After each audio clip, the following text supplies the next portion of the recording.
Alright, hey everyone, how's it going? Welcome back to another Slime Isekai Memories video. Now today I'm going to be giving you 5 beginner mistakes to avoid, so let's go ahead and jump right into it.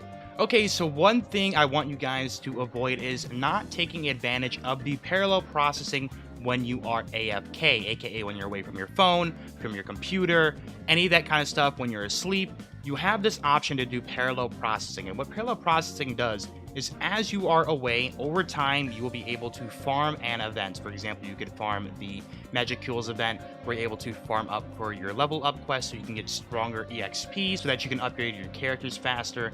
You have all of that kind of stuff in here. You could farm gold coins, you could farm the ability release as well, which will help you upgrade your EP, which I'll be making a separate video going over how to increase your EP massively in another time. You also could farm story quests too if you're looking for specific materials for crafting weapons and all that stuff. So there's definitely a lot of stuff that you could do when you're AFK from the game, which is highly recommended for you to take advantage of this, because without it, I feel like this game would be much harder. Now, what it does limit you to is, for example, in a game like Princess Connect Redive, there's a thing called skip tickets, and I'm pretty sure a lot of gacha games out there will have like a skip ticket option, where if you've already completed a quest, you can just go through, you can click this, and then you can click, instead of parallel processing, it would just be skip, and then you would just use it and it would instantly give you all of the rewards, right, for just using tons of skip tickets. Okay, now I'd rather have the parallel processing here, because even while you're not playing the game, it will be farming for you over time. For example, if I were to use 160 stamina here, it would cost me about 2 hours and 30 minutes of time that I would be away from the game in order for me to get all of the rewards from this stage, right? So you could do that while you're away. I highly recommend doing it while you're sleeping. That is what I like to do. I feel like that's the best way to do it. So number one being taking advantage of the parallel processing. It is a very, very useful mechanic when you're not playing the game, which obviously pretty much no one is on their phone 24/7.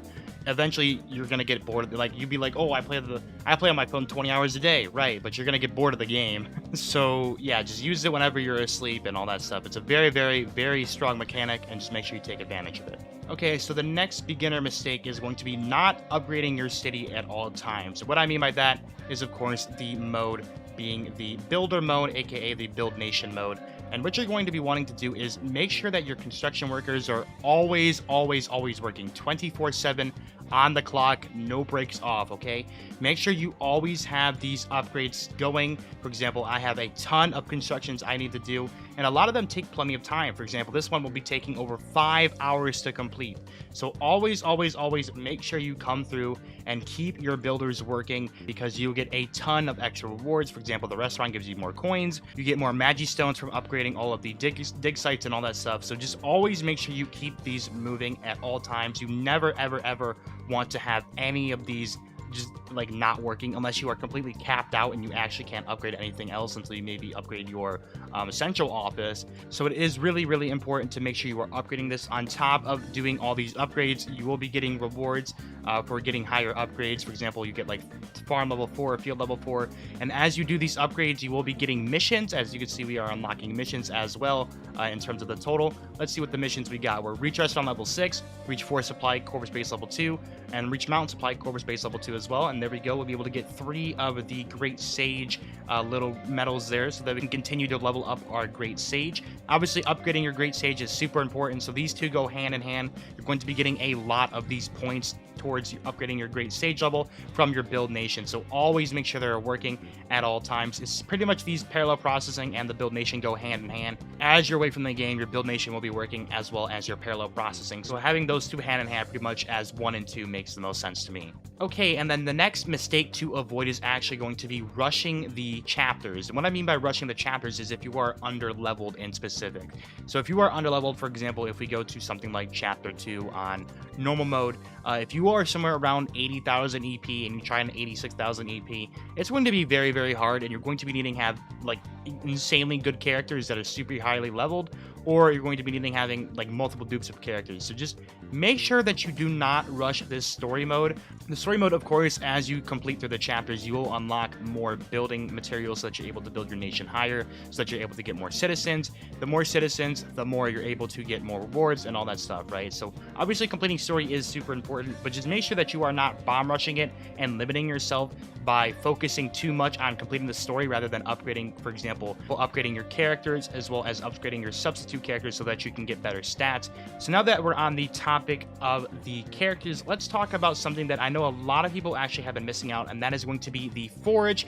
Another mistake is actually not taking advantage of the Forage. Now the Forage is going to be super important. You always want to make sure always have materials ready so that you're able to upgrade your characters. For example, I am very low on these, and I could take locations here, and I could do maybe some parallel processing where I let this run AFK, and I could farm up some of these materials so that I'm able to form more materials for my characters, which is going to be very important.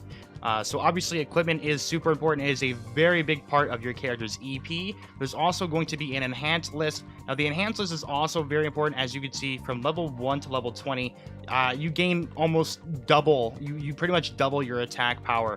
Leveling it up will be adding on top a very big difference. It will massively increase your EP as well as your attack, your HP, and your defense, so that you're able to live more attacks.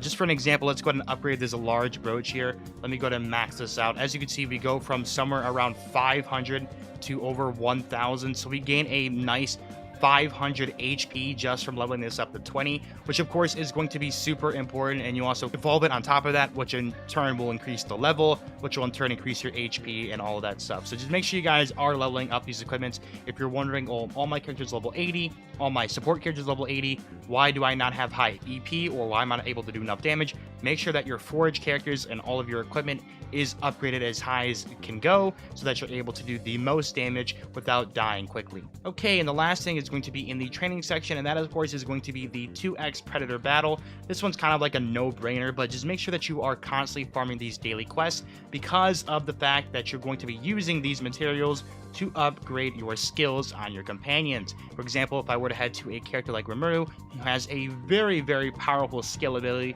which allows you to give a attack percent buff to all allies at once for 1 turn, and in turn, farming that event every single day will give you these items, which you'll be able to use to upgrade your level on your skills, which will in turn upgrade your damage with your characters as well as your main characters. So always make sure you are constantly upgrading these skills as well as farming the daily 2x battle every single day. It is very important to make sure you get this Predator battle done. So that's pretty much going to cover all of the 5 beginner mistakes to avoid. Obviously, this video is directed towards the newer players.